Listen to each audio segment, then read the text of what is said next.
This is really a language-rich environment.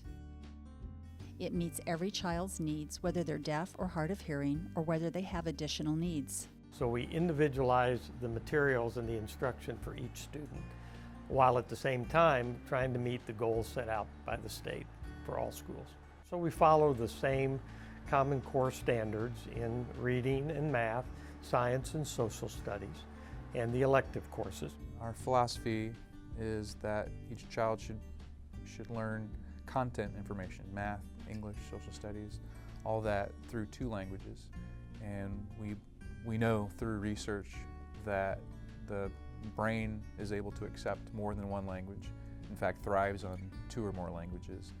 And so our emphasis, our push is that each child learn both languages, both ASL and English. All of our teachers are trained in bilingual methodology. All our teachers have master's degrees. Our students' needs are met here because they have access to communication, and they also receive direct instruction in their classrooms. The teachers can sign to them directly, and they are able to gain the information and knowledge through sign language or ASL. Pretty much everything I try and base it on language. If you think about the incidental learning of hearing kids, they're just hearing all kinds of stuff all the time. And our deaf kids, they need exposed to one word, 40 plus times before it sticks, before they will begin to use it. Every lesson I do, I have to do it truly in ASL first. So I'm doing the whole lesson in American Sign Language. So that gives all the concepts needed. And then in order to develop all of that language in English, I have to give that whole lesson again in English. The dormitory supports a lot of language acquisition. They really focus on pulling up students' language skills through activities, through problem solving, through teaching, and through incidental learning. Plus, there is an academic component in the dormitories where they provide homework support. It's a true 24/7 program. All of our students are on IEPs, or individual educational programs, written specifically for them.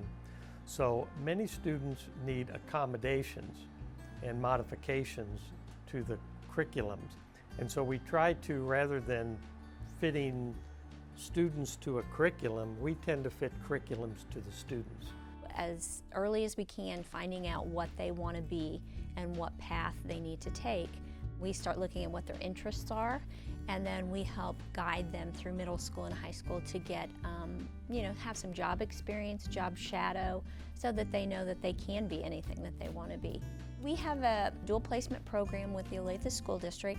Some of our students that perhaps want to go a vocational track, the Olathe School District has a fantastic program. It's the Olathe Advanced Technical Center. We also have some students that go to the local area high schools, not on a vocational track, but needing academically more challenging classes.